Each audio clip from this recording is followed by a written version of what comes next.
you're on. Okay. Procol Harum and the Ghosts of a Whiter Shade of Pale. Published by Omnibus Press and written by me, Henry Scott-Irvine. Why did I want to write about Procol Harum? Well, I've listened to their music all my life.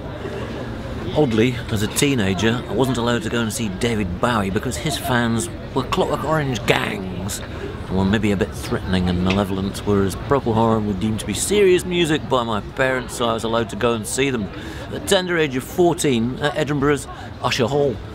The Usher Hall is kind of like the Albert Hall, but slightly smaller.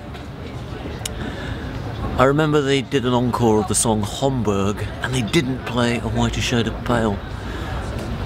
And whilst they were singing Homburg, I heard a familiar chuckle from behind me as Gary Brooker sang the line, "You better take off your Homburg because your overcoat is too long."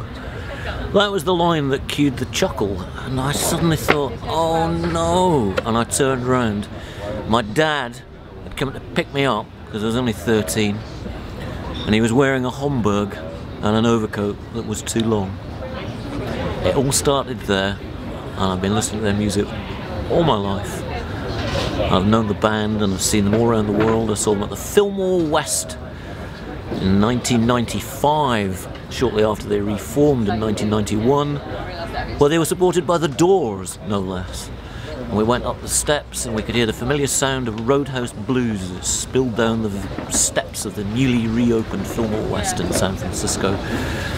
I've seen them play with orchestras, and I helped organise a gig at the Barbican in London with the London Symphony Orchestra, where they sold out within a day. A marvellous gig with a symphonic version of A Whiter Shade of Pale and the Salty Dog.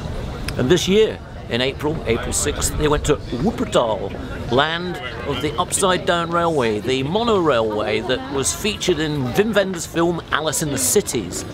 And there they played with the Wuppertal Symphony Orchestra and Choir for 2 nights, sold out in a 17th century venue.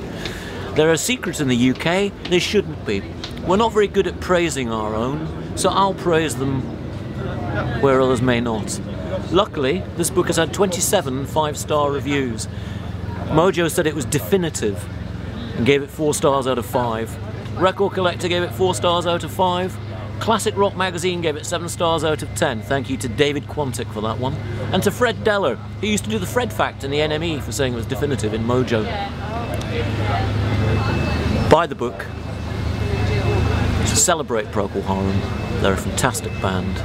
Martin Scorsese wrote the foreword, Sir Alan Parker wrote the introduction, and Sebastian Faulks wrote the afterword. Need I say more? Thank you to them, and thank you to you for listening to this short plug.